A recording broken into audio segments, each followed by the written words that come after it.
नमस्कार मेरे प्यारे बच्चों, मैं मोहन चंद्रा आप सबका अपने YouTube channel perfect coaching centre में स्वागत करता हूं।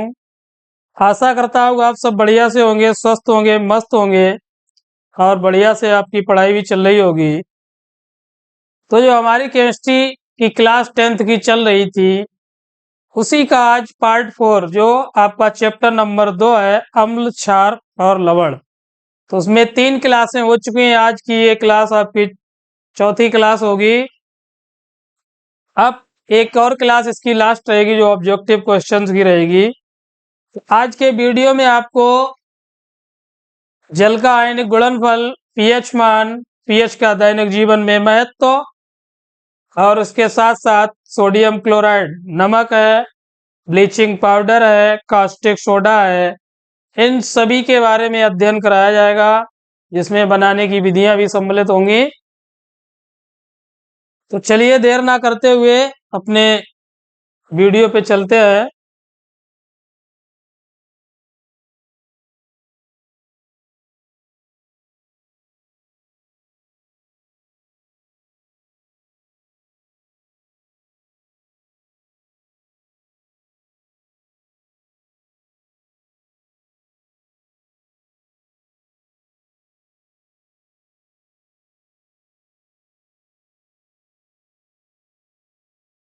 जल का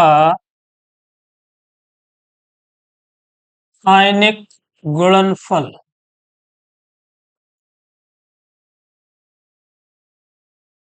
जल का आयनिक गुणनफल या ionic product of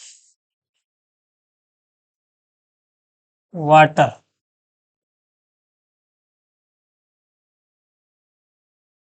ionic product of water. तो जल का आयनिक गुणनफल होता क्या है?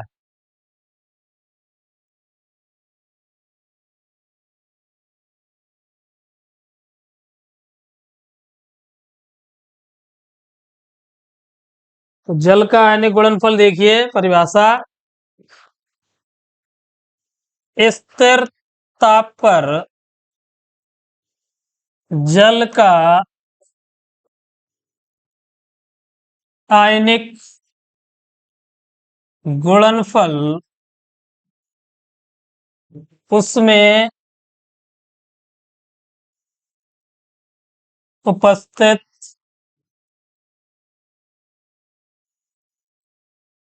स्थिर ताप पर जल का गुणनफल उसमें उपस्थित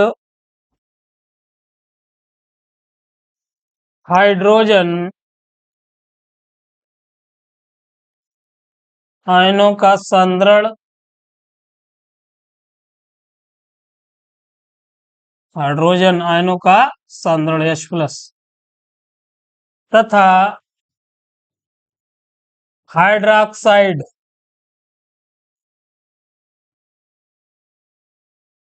OH नेगेटिव। हाइड्रोक्साइड आयनों के सांद्रण का गुणनफल होता है। स्थिर ताप पर जल का आयनिक गुणनफल उसमें उपस्थित हाइड्रोजन आयनों का सांद्रण तथा हाइड्रोक्साइड आयनों का सांद्रण के गुणनफल के बराबर होता है। इसे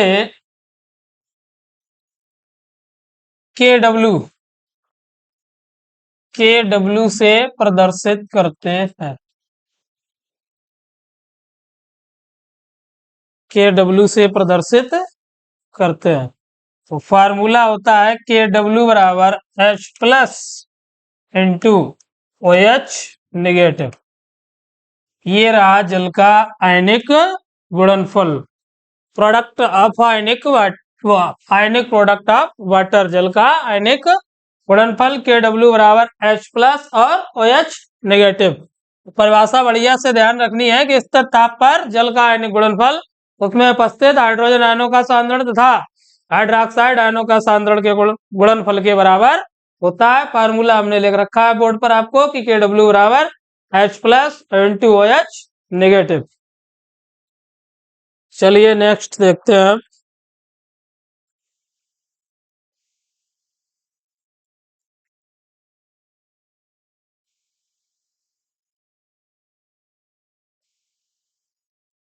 पीएच मान। तो पीएच मान देखिए,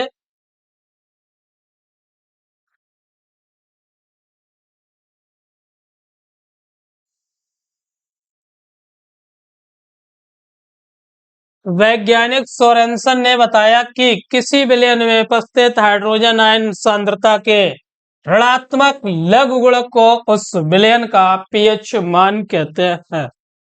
जो सोरेनसन थे डेनिश वैज्ञानिक, सन 1909 में उन्होंने बताया कि किसी विलयन में उपस्थित हाइड्रोजन आयन सांद्रता के ऋणात्मक लघु गुणक को उस विलयन का पीएच मान कहते हैं।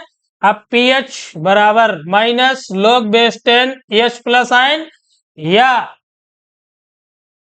log base 10 1/H plus ion. तो जो पीएच है, अम्ल के लिए पीएच का मान 7 से कम, अम्ल के लिए जो होता है हमेशा आपका 7 से कम।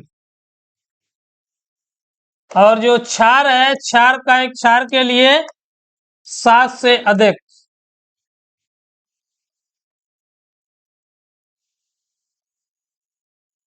सात से अधिक। और जो आपका उदासीन न्यूट्रल, उदासीन के लिए पीएच मान होता है 7।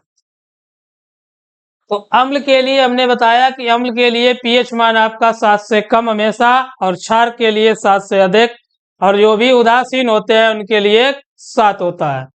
तो शुद्ध जल का पीएच मान 7 होता है। कैसा होता है? जल उदासीन होता है तो शुद्ध जल का पीएच मान 7। ध्यान रखना है कि शुद्ध जल का पीएच मान 7 होता है।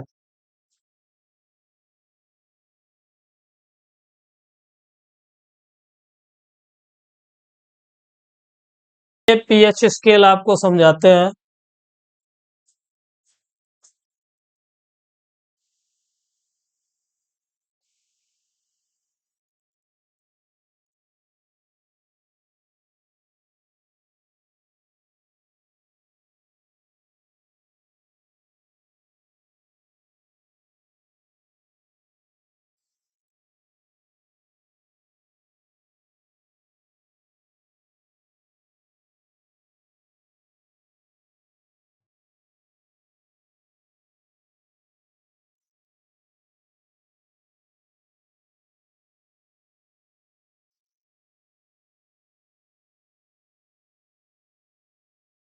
पीएच स्केल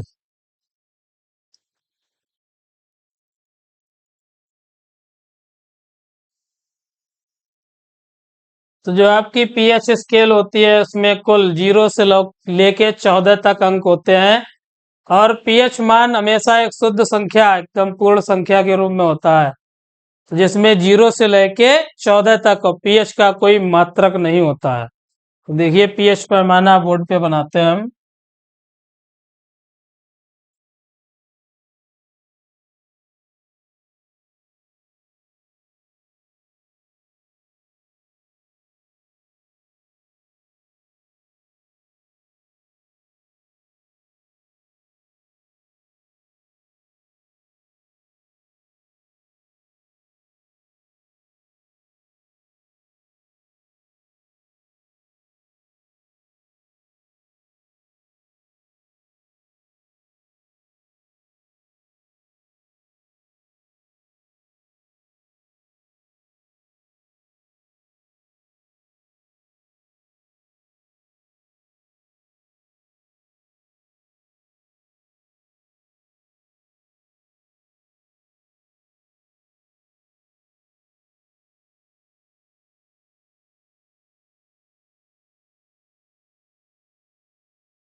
जीरो, 1 2 3 4 5 6 7 8 9 10 11 12 13 और 1 14। 0 से लेकर हमने बताया आपको कि 14 तक कुल अंक होते हैं। अब देखिए,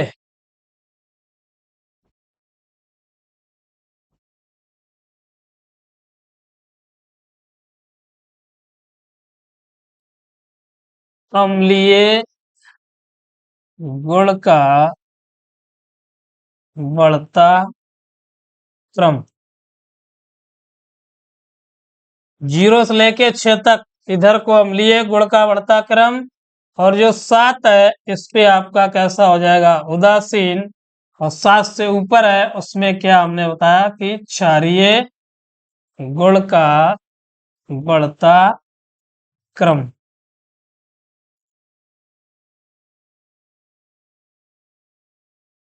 तो ये है आपका पीएच पैमाना, जिसमें हमने आपको बताया कि जो पीएच 7, 0 से लेके 6 या 7 से कम, उसमें क्या होते हैं, अम्ल, और जो 7 है आपका जिसका पीएच मान वो क्या होता है, उदासीन, और जिसका पीएच मान 7 से अधिक होता है वो कैसा होता है, क्षारीय होता है।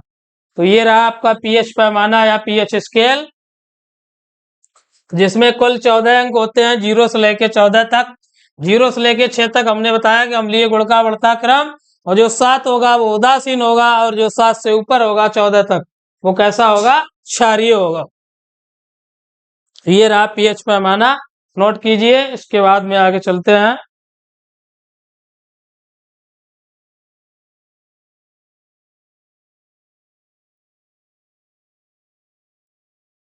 ऊपर देखिए का सांद्रण किस प्रकार होता है, H+ आयन का सांद्रण, तो ये होगा 10 की घात 0, ये 10 की घात -1, 10 की घात -2, 10 की घात -3, 10 की घात -4, 10 की घात -5, 10 की घात -6, 10 की घात -7 हो जाएगा, ये 8, और ये आपका 9, और ये 10, और ये आपका 11 है, और ये 12 है, और ये 13, और लास्ट में आपका 10 की घात -14।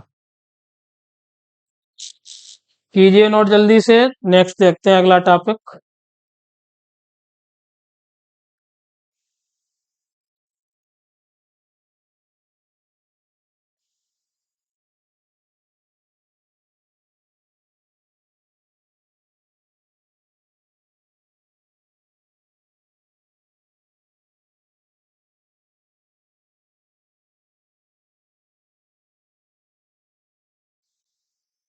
पीएच चार्ट देखिए, जो हम सब अपने दैनिक जीवन में कुछ अम्ल या टूथपेस्ट है, दूध है, रक्त है, ये सभी यूज करते हैं, तो इनके पीएच कैसे हैं, देखिए पीएच मान टेबल देख रहे हैं आप, पहले सांद्र HCl लिखा है, सांद्र HCl, तो सांद्र HCl का पीएच मान कैसा होता है, 0। इसी प्रकार जो आमाशयी रस होता है, आमाशय का पीएच मान क्या होता है, 1.4। इसके बाद में जो आप देखते हैं नींबू का रस जो यूज करते हैं, नींबू के रस का पीएच मान 2.5 होता है, और सिरका जिसे बोलते हैं हम अपनी भाषा में, एस्टिक एसिड या सिरका, इसका पीएच मान कितना होता है, 4। इसी प्रकार जो भी मृद पे आप cold drink, soda water use करते हैं जितने भी, तो उन सभी का पीएच मान होता है 6, और जो आप दूध का पीएच मान 6.5 होता है, और आपका जो शुद्ध जल उदासीन हमने बताया कितना है, 7। इंपॉर्टेंट है ये सभी पीएच मान, पूछा जाता है 1 नंबर में। शुद्ध जल का तो हर हाल में ही लगभग प्रत्येक वर्ष पूछ देता है कि शुद्ध जल का पीएच मान क्या होता है, तो शुद्ध जल का पीएच मान क्या है, 7। इसी प्रकार जो रक्त है आपका, ब्लड का पीएच मान 7.4, और जो टूथपेस्ट आप डेली करते हैं, टूथपेस्ट का पीएच मान 8 होता है।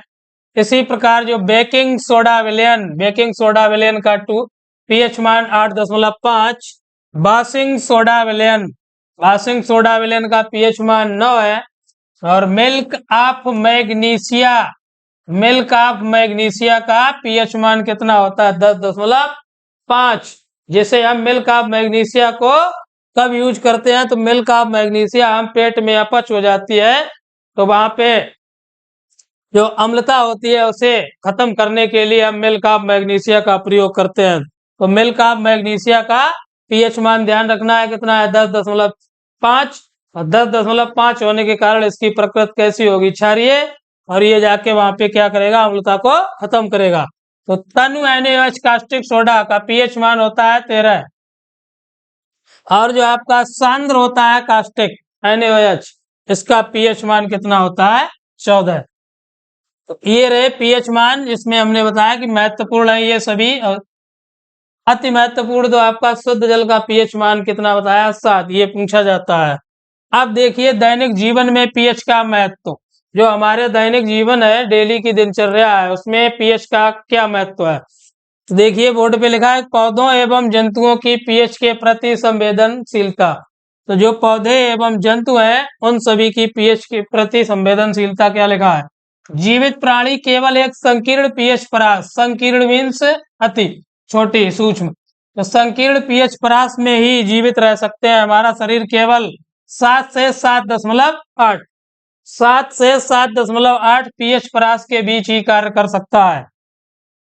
और जो नदी का पीएच होता है, नदी का पीएच जो आपकी अम्लीय वर्षा होती है, अम्लीय वर्षा के कारण उसका पीएच जब 5.6 से कम हो जाता है तो उसमें नदी के पानी में रहने वाले जीव जंतुओं की उत्तरजीविता कैसे होती है? कठिन हो जाती है, या ज्यादा कम हो जाएगा तो क्या हो जाएगा? ऐसे जब पीएच ज्यादा ही कम होगा तो उसमें जो मछलियां या अन्य जीव जंतु रहते हैं वो अपने आप खत्म होने लगते हैं।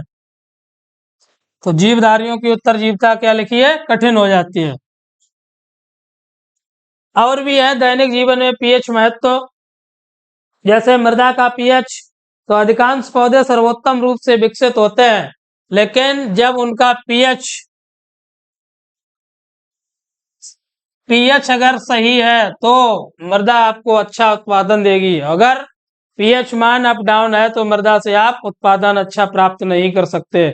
तो इसीलिए लोग मृदा का पीएच चेक कराते हैं, जिससे कि हमें उसमें क्या डालना है, कौन सी खाद डालनी है। तो जब तक पीएच सही नहीं है मृदा का, तब तक आप मृदा से किसी प्रकार का बढ़िया उत्पादन नहीं ले सकते हैं। इसके अलावा हमारे पाचन तंत्र का पीएच, तो हमारे पाचन तंत्र में जो पाचक रस होता है HCl हाइड्रोक्लोरिक अम्ल, जो हमारे उदर में पाया जाता है, तो अपच की स्थिति में अत्यधिक मात्रा में क्या होता है कि अम्ल उत्पन्न होता है, जिससे हमें खट्टी डकारें या अन्य समस्याएं उत्पन्न होती हैं। इसके साथ साथ पीएच परिवर्तन के कारण ही हमारा दंत क्षय होता है। जो हमारे दांत हैं जो गिरने लगते हैं अपने आप, उसमें भी क्या होता है कि दंत क्षय जब ही होगा जब आपके मुख का क्या होगा? पीएच परिवर्तित होगा। तो ये रहे आपके दैनिक जीवन में पीएच के महत्व। चलिए नेक्स्ट।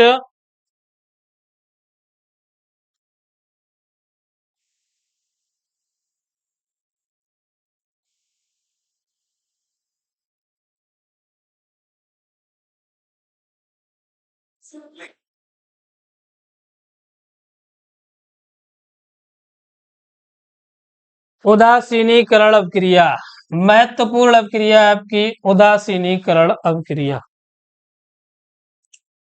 क्या लिखा है? जब किसी अम्ल तथा क्षार को मिलाया जाता है तो इनकी, जब किसी अम्ल तथा क्षार को मिलाया जाता है तो इनकी परस्पर क्रिया द्वारा लवण व जल का निर्माण होता है। जब किसी अम्ल तथा क्षार को मिलाया जाता है तो इनकी परस्पर क्रिया के द्वारा लवण और जल प्राप्त होता है। इस अभिक्रिया को हम उदासीनीकरण अभिक्रिया कहते हैं। एग्जाम्पल में देखिए लिख रखा है कि हाइड्रोक्लोरिक अम्ल की क्रिया कास्टिक सोडा से कराने पर सोडियम क्लोराइड लवण के रूप में तथा जल का निर्माण होता है। तो हाइड्रोक्लोरिक अम्ल HCl plus caustic soda NaOH, तो अम्ल और क्षार की परस्पर अभिक्रिया से हमें देखिए यहाँ पे H जो आपका प्लस होता है, क्लोराइड आयन माइनस होता है, सोडियम आपका प्लस होता है, हाइड्रोक्साइड आयन माइनस होता है। तो H प्लस और OH नेगेटिव, H प्लस और OH नेगेटिव मिलके क्या निर्माण करेंगे? जल। और Na प्लस, अब Cl नेगेटिव मिलके क्या बनाएंगे, NaCl। तो आपको हाइड्रोक्लोरिक अम्ल प्लस कास्टिक सोडा की क्रिया से लवण के रूप में आपको नमक प्राप्त होता है तथा जल का निर्माण होता है। तो ये रहा HCl आपका हाइड्रोक्लोरिक अम्ल और NaOH आपका क्या है, कास्टिक सोडा या इसे सोडियम हाइड्रोक्साइड के नाम से भी जानते हैं। तो अम्ल, हाइड्रोक्लोरिक अम्ल और NaOH की क्रिया से हमें क्या प्राप्त हुआ,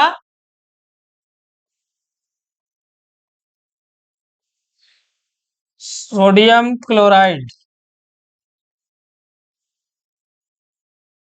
सोडियम क्लोराइड और जल।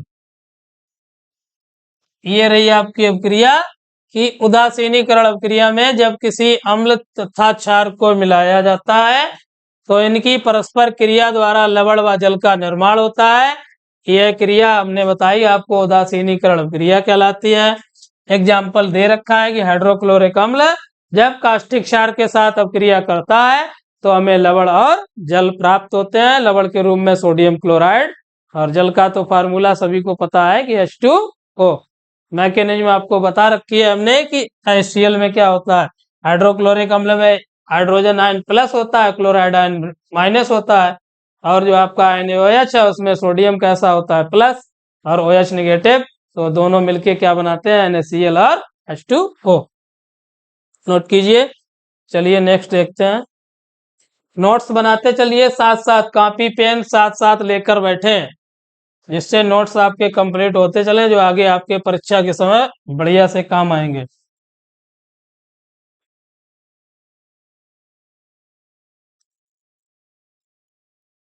लवण, नेक्स्ट टॉपिक है आपका लवण। लवण सॉल्ट्स क्या है, लवण।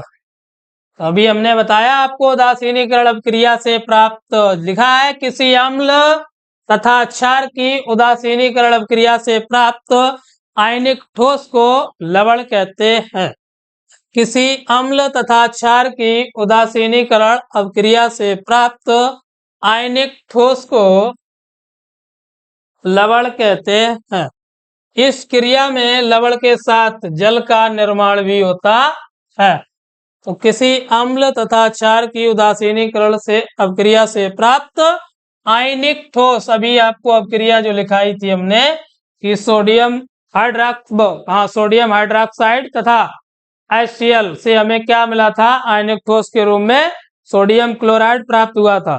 तो सोडियम क्लोराइड कैसा आपका ठोस होता है, तो आयनिक ठोस को हम क्या बोलते हैं, लवण। इस क्रिया में लवण के साथ जल का भी निर्माण होता है। तो अम्ल प्लस क्षार से हमें क्या प्राप्त होगा, लवण और जल। नीचे देखिए अब क्रिया लिख रखी है कि हाइड्रोक्लोरिक अम्ल प्लस कास्टिक क्षार से हमें क्या मिल रहा है, सोडियम क्लोराइड और जल। सोडियम क्लोराइड है, इसी को हम बोलते हैं आयनिक ठोस, क्योंकि यह आयनों से निर्मित होता है। आयन हमने बताया कि Na को हम ये क्या बोलते हैं, परमाणु, और जिस पर अगर कोई धन या ऋण आवेश, धन आवेश आ जाता है तो ये क्या बन जाता है, सोडियम आयन। जब धन या ऋण आवेश आ जाता है तो इसे क्या कहते हैं, सोडियम आयन या धनायन। तो ये रहा आपका लवण। हमने बताया कि अम्ल और क्षार की उदासीनीकरण अभिक्रिया से प्राप्त आयनिक ठोस को लवण कहते हैं। इस क्रिया में लवण के साथ साथ जल का भी निर्माण होता है। एग्जाम्पल लिख रखा है कि अम्ल प्लस क्षार बराबर मिलेगा लवण और जल। अम्ल हमने ले लिया हाइड्रोक्लोरिक अम्ल, क्षार है आपका सोडियम हाइड्रोक्साइड, और लवण के रूप में सोडियम क्लोराइड और प्लस जल। कीजिए नोट। Next,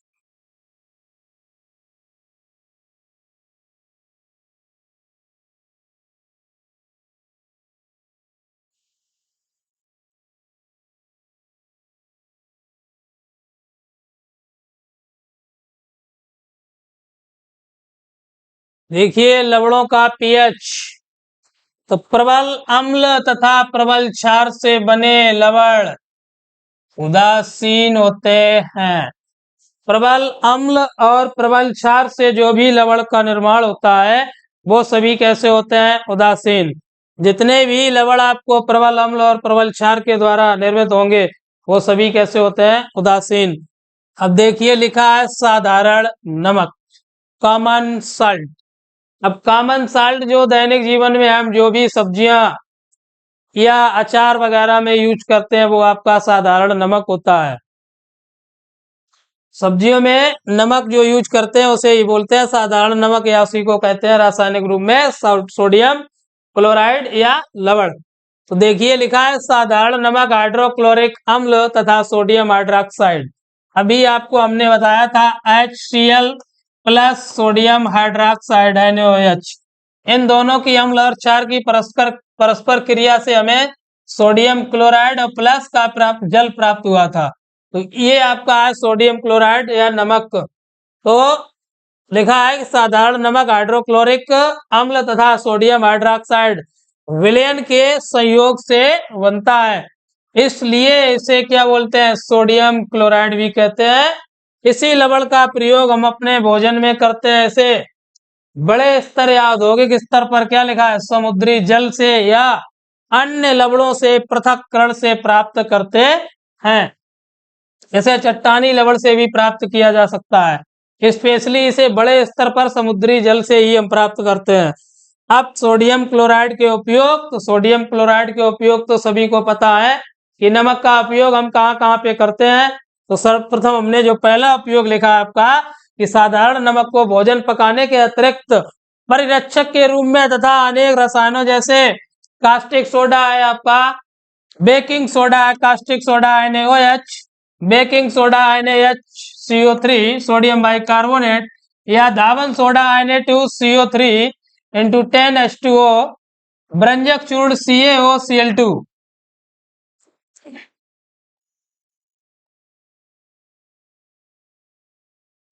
CaOCl2। तो साधारण नमक को हमने पहला उपयोग आपको क्या बताया कि भोजन को पकाने में, वो तो आप सभी को पता है। इसके अलावा अचार जो घर में रखा जाता है उसमें हमने बताया कि नमक को इसलिए डाला जाता है कि परिरक्षक के रूप में उसे हम यूज करते हैं। वहां पे अचार हमारा कैसा रहे? सुरक्षित रहे। तो परिरक्षक के रूप में अचार के अलावा अन्य जगहों पर भी इसका उपयोग किया जाता है। तथा अनेक रसायनों जैसे caustic soda, caustic soda, caustic soda के साथ साथ बेकिंग सोडा, बेकिंग सोडा के अलावा धावन सोडा या ब्रंजक चूर्ण इत्यादि, इन सभी के निर्माण में हम सोडियम क्लोराइड का प्रयोग करते हैं।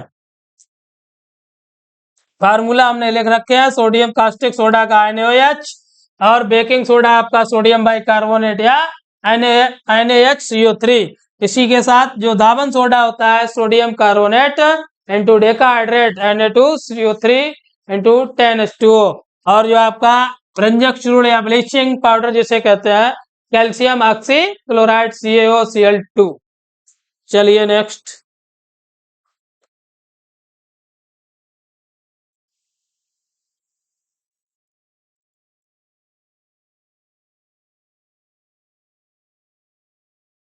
नेक्स्ट उपयोग देखिए नंबर 2 पे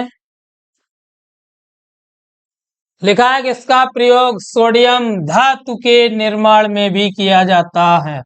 जो सोडियम धातु होती है आपकी, उसके निर्माण में भी ये सोडियम धातु, इसके निर्माण में भी हम किसका उपयोग करते हैं? सोडियम क्लोराइड का, नमक का उपयोग सोडियम धातु के निर्माण में भी किया जाता है। चलिए अब है आपका next topic, caustic soda. Caustic soda का फार्मूला अभी आपको बताया हमने कि कास्टिक सोडा का फार्मूला क्या होता है? NaOH, ये रहा आपका कास्टिक सोडा। रासायनिक नाम होता है इसका सोडियम हाइड्रोक्साइड।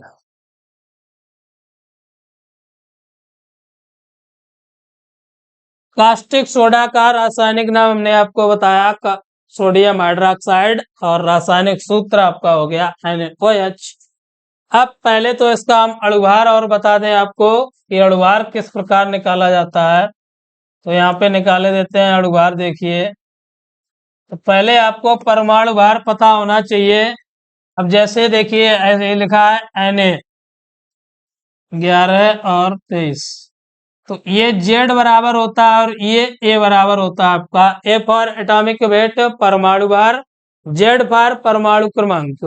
तो जो नीचे है आपका Z बराबर ये परमाणु क्रमांक है, ऊपर में लिखा है कि A बराबर ये 23 ये आपका एटॉमिक वेट या परमाणु भार है।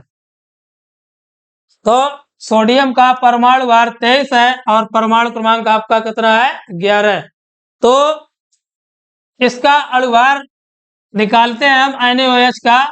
तो देखिए सोडियम का आपको परमाणु भार बताया हमने कितना है 23। तो 23 प्लस अब क्या है आपके पास O ऑक्सीजन। तो ऑक्सीजन का परमाणु क्रमांक 8 और परमाणु भार 16 होता है। तो प्लस में हम लिखेंगे 16 प्लस H का आपका कितना होता है 1H1। परमाणु भार भी एक ही होता है, परमाणु क्रमांक भी।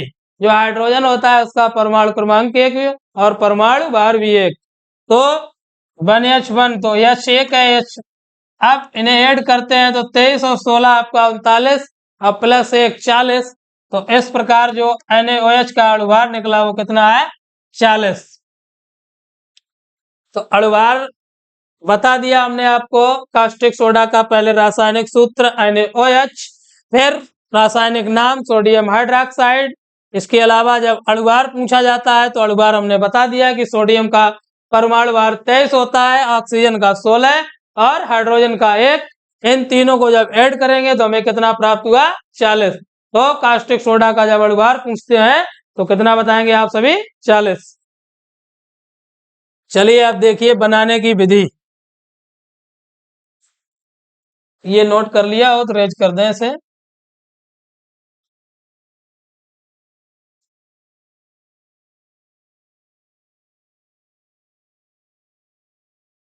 चलिए बनाने की विधि में देखिए लिखा है सोडियम क्लोराइड के जलीय विलयन में विद्युत प्रवाहित करने पर वह वियोजित होकर सोडियम हाइड्रोक्साइड आयन उत्पन्न करता है, नहीं सॉरी, उत्पन्न करता है। इस प्रक्रिया को क्लोर क्षार, इस पूरी प्रक्रिया को हम क्लोर क्षार प्रक्रिया भी कहते हैं। तो जो कास्टिक सोडा बनाने की विधि है इस पूरी प्रक्रिया को हम क्लोर क्षार भी कहते हैं। अब क्रिया देखिए, सोडियम क्लोराइड का फार्मूला NaCl प्लस जलीय विलयन है तो H2O। अब सोडियम क्लोराइड के जलीय विलयन में क्या हो रहा है विद्युत का प्रवाह, विद्युत का प्रवाह हो रहा है। तो विद्युत फ्लो जैसे ही करेंगे सोडियम क्लोराइड के जलीय विलयन में हम क्या कर रहे हैं विद्युत फ्लो कर रहे हैं, विद्युत का प्रवाह। तो हमें क्या प्राप्त होगा सर्वप्रथम प्रोडक्ट के रूप में NaOH प्लस क्लोरीन गैस, साथ ही साथ हाइड्रोजन गैस। तो हमने देखिए अब क्रिया लिख रखी है कि सोडियम क्लोराइड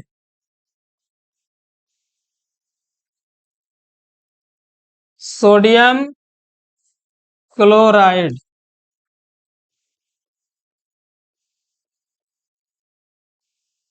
और जल। तो सोडियम क्लोराइड के जलीय विलयन में जब विद्युत का प्रवाह किया जाता है तो हमें caustic soda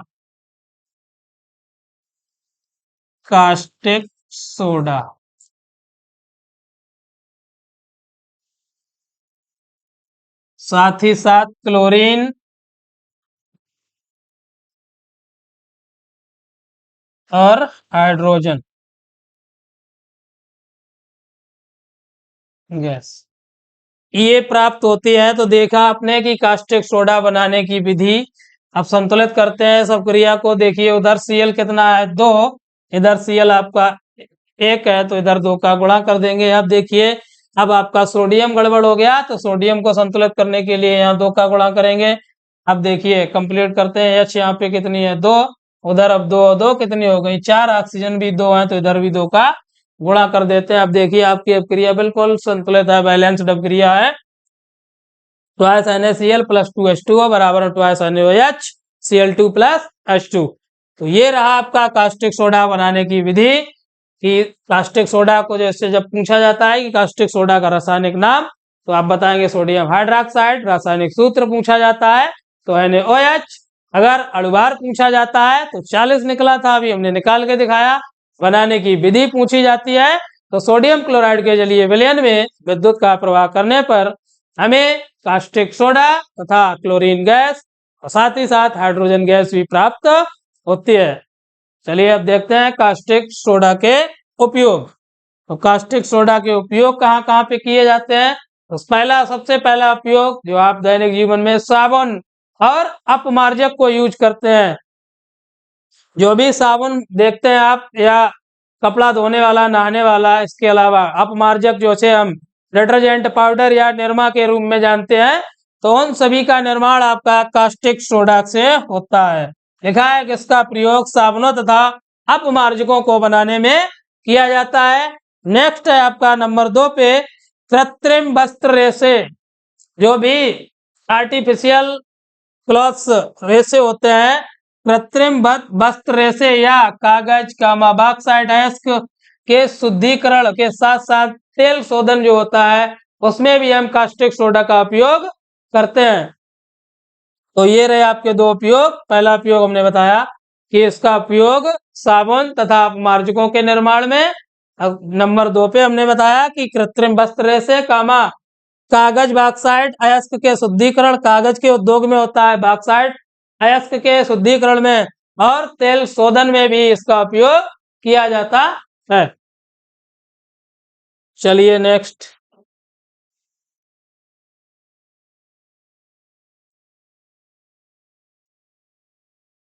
bleaching powder important topic है, अति महत्वपूर्ण है इस चैप्टर में आपका ब्लीचिंग पाउडर। तो ब्लीचिंग पाउडर देखिए रासायनिक नाम लिख रखा है,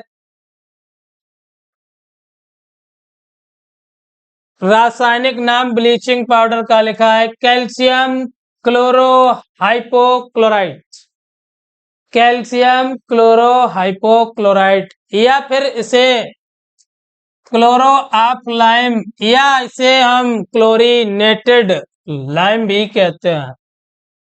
या जो अगला नाम है इसका कैल्शियम ऑक्सीक्लोराइड। 4 नामों से इसे जानते हैं। पहला आपको देखिए लिखा है कि कैल्शियम क्लोरोहाइपोक्लोराइट या क्लोरो ऑफ लाइम या इसे कहते हैं क्लोरीनेटेड लाइम या कैल्शियम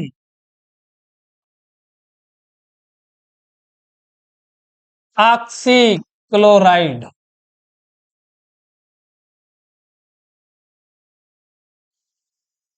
तो पहला हमने बताया कि कैल्शियम क्लोरोहाइपोक्लोराइट या क्लोरो ऑफ लाइम या क्लोरीनेटेड लाइम या इसे कैल्शियम ऑक्सीक्लोराइड के नाम से जानते हैं।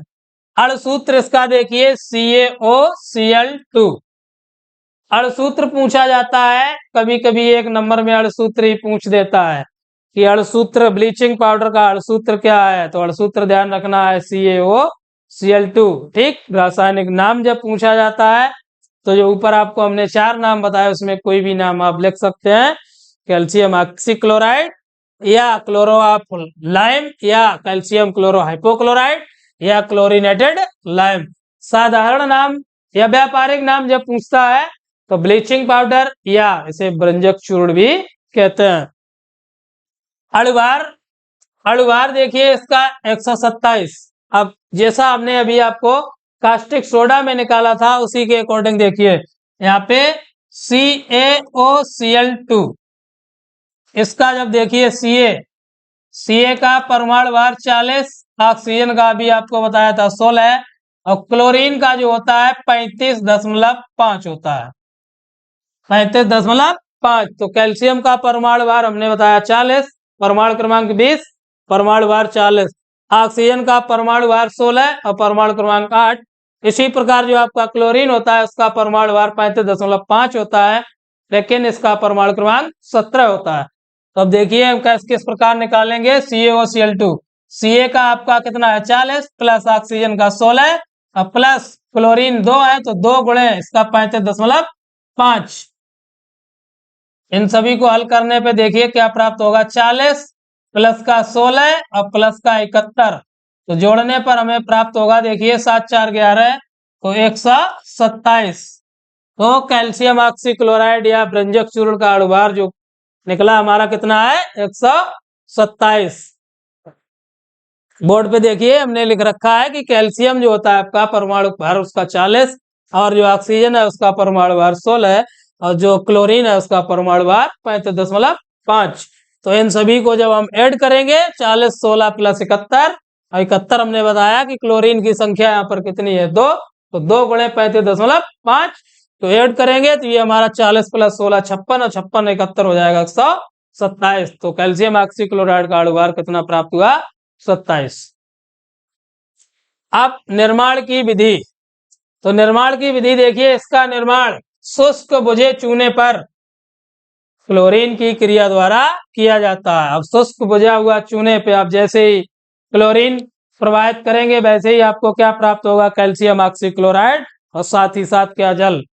तो शुष्क बुझे चूने पर जब हम क्लोरीन प्रवाहित करते हैं तो हमें ब्रंजक चूर्ण प्राप्त होता है, सह उत्पाद के रूप में जल प्राप्त होता है। तो अब क्रिया देखिए लिख रखी है कि शुष्क बुझा चूने का सूत्र क्या है, कैल्शियम हाइड्रोक्साइड CaOH का होल ट्वाइस प्लस क्लोरीन और बराबर में प्रोडक्ट के रूप में कैल्शियम ऑक्सीक्लोराइड प्लस जल।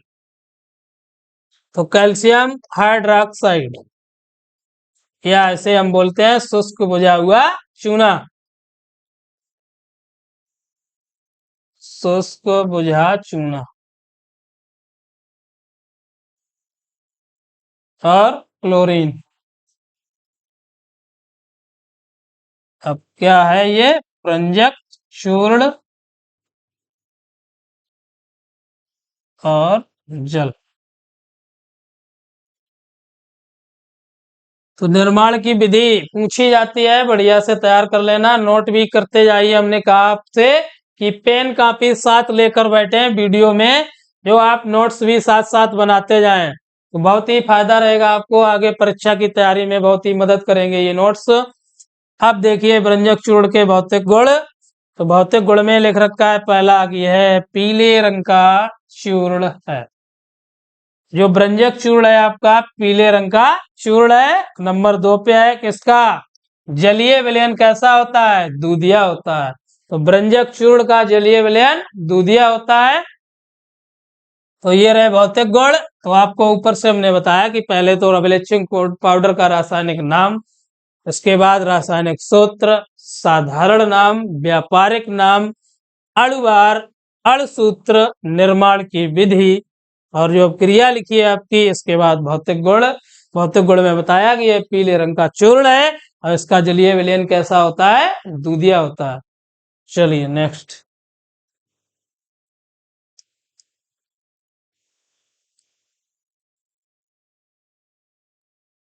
रासायनिक गुण देखिए। नंबर 1 पूछा गया है रासायनिक गुण। नंबर 1 देखिए, गर्म जल से अभिक्रिया, ब्रंजक चूर्ण को गर्म जल में विलय कर गर्म करने पर क्लोरीन गैस मुक्त होती है। ध्यान रखना है कि जब ब्लीचिंग पाउडर की गर्म जल के साथ क्रिया कराते हैं तो उसमें क्या हमें प्राप्त होता है, क्लोरीन गैस। तो ब्रंजक चूर्ण का फार्मूला देखिए, कैल्शियम ऑक्सीक्लोराइड CaOCl2 प्लस जल। अब इससे प्राप्त होता है कैल्शियम हाइड्रोक्साइड, शुष्क बुझा हुआ चूना, शुष्क बुझा चूना और क्लोरीन गैस, क्लोरीन गैस। तो ये रही आपकी अब क्रिया। गर्म जल से जब क्रिया कराएंगे तो ब्रंजक चूर्ण को गर्म जल में विलय कर गर्म करने से हमें क्लोरीन गैस मुक्त होती है। नेक्स्ट आपका नंबर 2 है ऊष्मा का प्रभाव। तो इसे गर्म करने पर यह अपघटित होकर ऑक्सीजन तथा कैल्शियम ऑक्सीक्लोराइड, जब हम ब्लीचिंग पाउडर को गर्म करते हैं तो यह अपघटित होकर ऑक्सीजन और कैल्शियम क्लोराइड देता है। तो देखिए नीचे अपक्रिया लिख रखी है कि कैल्शियम ऑक्सीक्लोराइड को जब हम गर्म करते हैं तो यह अपघटित होकर कैल्शियम क्लोराइड और ऑक्सीजन, ये रहा आपका कैल्शियम क्लोराइड, कैल्शियम क्लोराइड और O2 ऑक्सीजन, ये रहे रासायनिक गुण।